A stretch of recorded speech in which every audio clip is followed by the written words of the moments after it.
YouTube, welcome back. Finally, we got some Call of Duty League action. As Saturday, we had 3 matches. Today, as you're watching this, is going to be Sunday. We have 3 more matches. And in today's video, I want to go back through, look at the stats from the first day's matches, as well as predict what we're going to be seeing in the second day's matches. I cannot wait to talk about these second day matches. I think that there are some super interesting matchups, and we'll talk about where those teams are at also. So make sure you stick ahead for that part of the video. But without further ado, this is what we ended up with when it came to Saturday's matches. So the first one here was Dallas versus New York. I had this as a 3-0. That's exactly how it went. It's not necessarily the fault of New York. They're just not there yet. And Zuma just retired. They don't have Hydra. When you're looking at this overall, they don't have their roster. They haven't had a ton of time to really practice with Diamond Con in the roster. So it is what it is. I think that they'll get better over time, but right now they're just a little bit behind the sticks. But there are a couple things that I want to point out from this. So first of all, in map count, it was 3-0, and all of these graphs you're looking at are from Cam Allen on Twitter. If you're not following him, go do it. It's just super easy to read. I love the way that he lays it out. It's really good content. But as we're looking at this first map, 250 to 192 was pretty close, and then the S&D and the raid control really just weren't that close overall, as you would expect. Those are 2 game types where the more practice you get with your squad, the better you are at them. So the stats that I really want to point out here is KDs overall. So when I'm looking at this, the first thing, so you have the KD column right here. First thing, if you're looking at New York's, everybody was negative, including Clayster. Clayster put up a 0.78, which is probably not the best that you want to see out of him. And the big thing for Clay is right here. In hardpoint, he put up a 0.56. Not quite sure that's what I was expecting. Perhaps he's trying to do too much. It's his first showing with his new team. That could play into it. But this wasn't even for anything. Nobody got points out of this, so make sure that you keep that in mind. If you're looking at Dallas, the biggest thing that sticks out to me is the MVP from last year. So in KD overall shots, he had a 1.32, and his hardpoint KD was 2.06. If this guy plays like this consistently, he's going to be extremely hard. I mean, Dallas is going to be super hard to beat. And then when you look at his teammates, Hugh, 1.36 hardpoint KD. Illy had a couple super flashy plays. He led their team in search and destroy. KD at a 2.0. It's the perfect start for Dallas. Will this continue? Who knows? We'll see as it goes along. But this is exactly what you expected. This is what I called out yesterday.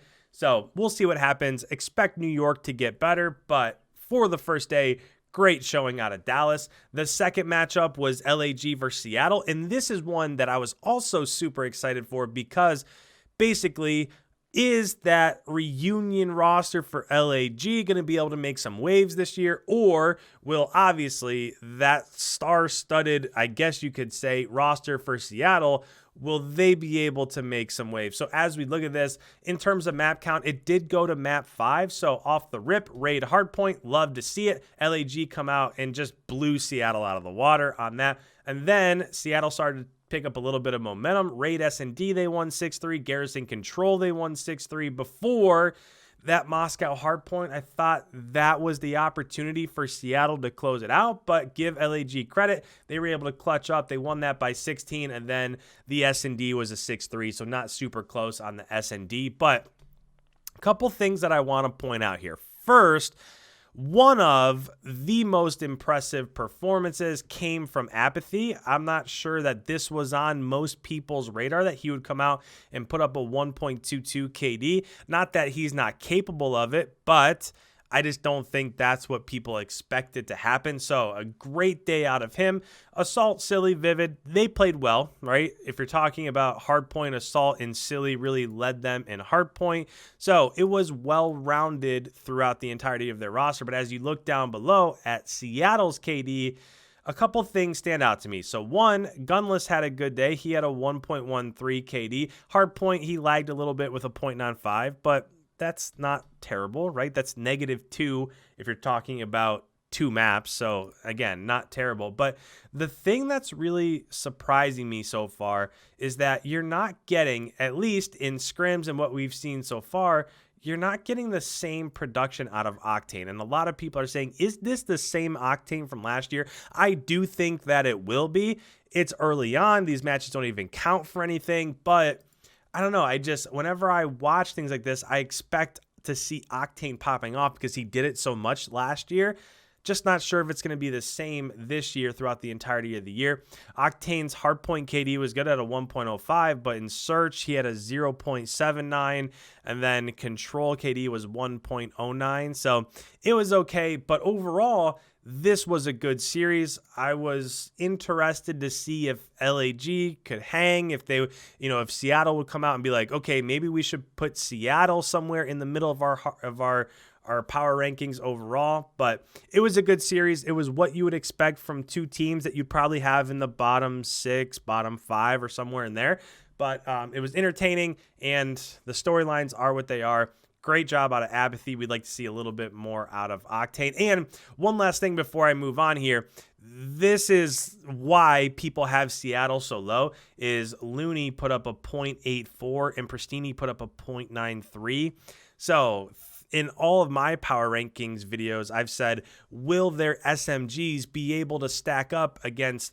There are no more slouches, right? We are not 5v5. This is 4v4. You have to be one of the best in the world to really slay out at that SMG position. An Envoy, a Shotzi, a Simp, and a Beezy, a Hugh. You could go on and on. I'm just not sure that Looney and Pristini can do that, despite the fact that Gunless is a great flex and Octane should be a great AR. So it is what it is. Let's move on to the last match, which was also unbelievably entertaining. I did not expect this one. I called a 3-1 yesterday for Atlanta, and it didn't go that way. So when we're looking at the map count overall on the left, Garrison Hardpoint, Atlanta won by 30, which was pretty close, but they were able to clutch up towards the end. The Garrison Search and Destroy, Florida came out and won a map 11, and that almost never happens. If we go back to last year, those map 5, I know this isn't map 5, but map 5s and round 11, Atlanta was unbelievably clutch at. They were like 12-1 towards the end of the year, like going into champs. So the fact that Florida came out and clutched up in round 11 and took that search and destroy, it's unbelievable. It's super impressive for me. Garrison Control, Atlanta was able to clutch up. They won that 3-2, and then you figured Atlanta with a 2-1 lead, there's no way that they lose the last 2 maps. They got smoked on Crossroads Hardpoint, which is surprising, but in a way isn't, because we've seen teams like Optic in scrims play them and beat them at Crossroads Hardpoint, even though the talent level of Atlanta's SMGs, you don't quite expect it. So they got doubled up in that Crossroad Hardpoint, and then checkmate S&D, Florida won 6-3, and there's a couple storylines here. So first of all, if you're looking at KDs overall, nothing was really terrible. Simp had a 1.21 hardpoint KD, but you probably expect a little bit more out of Arcides and a BZ than being sub 1. But even so, it's not like they put up a 0.8 or a 0.85. I mean, it was decent. You're probably going to see that be a lot better down the road, but just a little thing to pay attention to, because I really do think Arcides is a top 1, 2, 3 AR somewhere in there. But the storyline for me is that Skies still played incredible. If we're looking at his KD at a 1.17, Skies is absolutely off the charts. The way that he played last year and what he's starting with this year, I couldn't say enough about him. But the thing that I want to point out is I think this dude could be obviously the rookie of the year, but Neptune put up a 1.06, and it's not crazy, but 1.06 KD is better than every single player from Atlanta overall. So we weren't quite sure. This was like the one question mark for me, although Slacked is a little bit of a question mark too. If we look at Slacked, he had a 0.84. So if for them to be consistently good, Florida Slacked needs to play better, but that's a great sign from Neptune. He's been playing well in scrims, and he plays well in this first matchup of the year. I just think Skies is going to do what Skies does because he's phenomenal. Neptune, if he can do that, we know Awakening's going to be good. This is a team that should be in that 3, 4, 5 power ranking discussion, somewhere in there. And I think that they just cemented it with this one.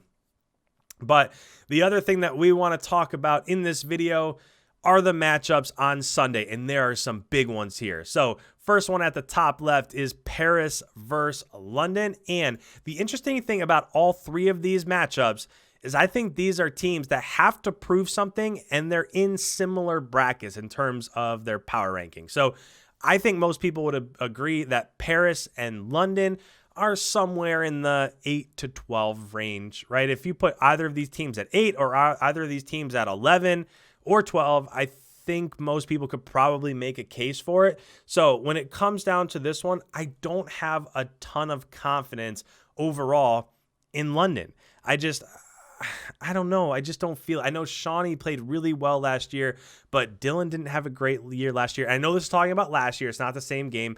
Alex, we didn't really get from Alex what he's capable of. Zero was okay. He left New York, went over to London. He played kind of okay towards the end of the year. He played pretty good towards the end of the year, but we just didn't have a great showing throughout the entirety of the year from really any of those players outside of Shawnee. So that's kind of what I take away from London, whereas Paris, we all know what Scraps can do, and that roster as a whole, I think it can surprise some people. So I'm actually going to say this is going to be a 3-2 for Paris. If it's a 3-2 for London, it won't shock me. To be frank, if it's a 3-0 for either of these teams, it won't shock me because we don't really know how this collection of players is going to end up playing. But I just feel like I have a little bit more confidence for Paris, and I think that this would be big for that squad overall. If they can come out, get a win against a team that's probably in their same bracket to start the year and start that discussion up towards, should they be 6, should they be 7, should they be middle of the pack? That's where you want to start off on this kickoff weekend. So I have a 3-2 with Paris. If I'm wrong, it won't surprise me. As we move on, matchup I cannot wait for, the Battle of the North here, Minnesota versus Toronto. This is a tough one. Kleenex and Cammy, I think, are incredible. Methods is always going to give you what Methods gives you, somewhere in that 1.0.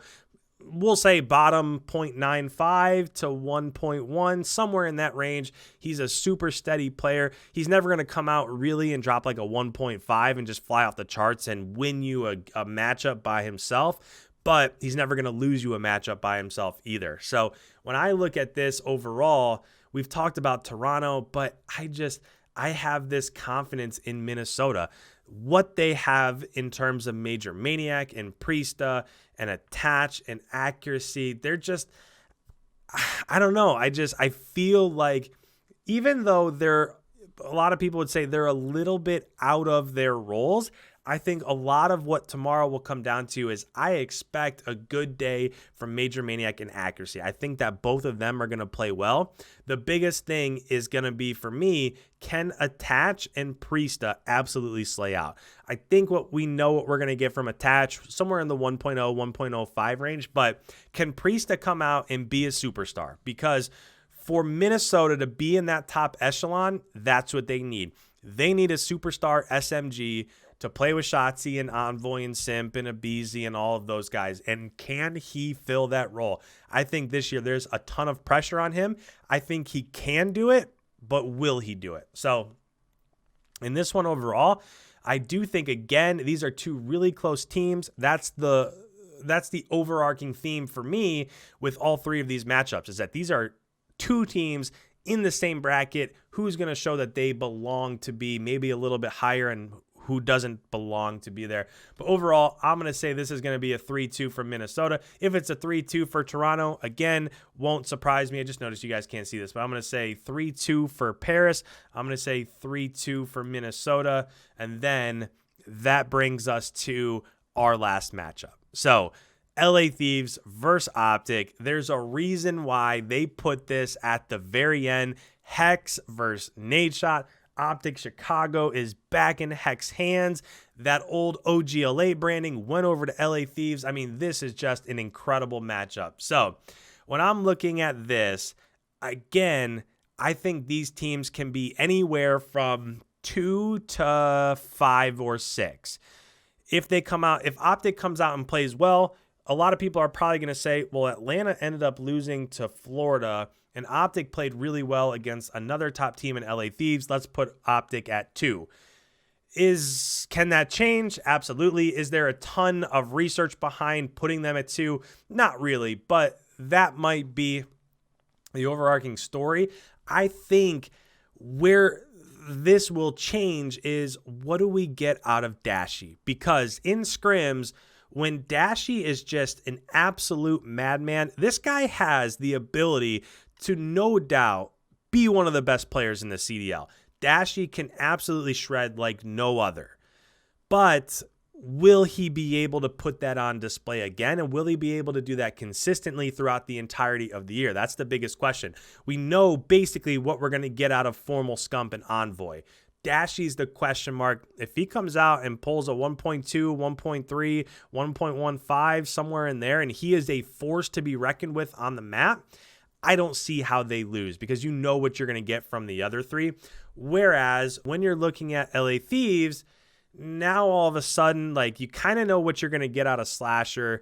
Even though he tailed off a little bit towards the end of last year, he was a fantastic AR last year. So will you get a 1.1 Slasher? Will you get a 0.9 Slasher? You're probably going to get a 1.1, but we'll see. But the question marks last year and the question marks this year for me come from the other 3. Temp had a pretty good year for New York. Not quite sure why they didn't keep him at the end of the day. I don't know if it was something to do with, just the chemistry with the team or whatever. But Temp had a pretty good year. But the 2 question marks throughout the entirety of last year, when TJ and Kenny played super well, when they had a 1.1, 1.2, 1.3, OGLA was super tough to beat. The next matchup, they would come out and they would go 0.75, 0.8, and OGLA would just get wiped. So those are the 2 question marks. On one, I have a little bit more confidence in what Dashy can bring, especially since they'll basically just be playing from the hex quarters, right? It's not like they're live and on stage and all of that. But on the other hand, I don't have the same amount of confidence in TJ and Kenny, at least not off the rip. Now, they aren't going to be dealing with that West Coast connection that seemed to plague them throughout the majority of the year last year. So for this one, again, 2 teams that basically in this matchup for me are going to say, are you for real? Are you part of that top 3? Are you really starting the year cemented in that top 3? Or do we have to put you in the middle of the pack with the Floridas, with the Minnesotas, with some of those other teams that we have there in the middle? So for me, I'm going to say this is going to be a 3-2 Optic Chicago victory. Same as with the other matches. If it goes the other way, if LA Thieves wins this, I will not be surprised. I just think they have more question marks overall than Optic does to start the year. Could this change in 4 weeks? Absolutely. Could this change in 4 months? 1,000%. But right now, what they have in terms of their experience and the veterans on their squad mixed in with Envoy could always come out and drop a 1.5 and be the best player on the planet, and Dashy can do the same exact thing. For right now, I'm going to go with Optic. As always, these type of videos, put your comments down below. Do you agree? Do you disagree? Do you see one of these matchups differently? Let me know. Make sure you leave a like if you don't mind, as it really helps out the channel. And with that, thank you guys so much. Enjoy the second day here. We'll see you in tomorrow's upload.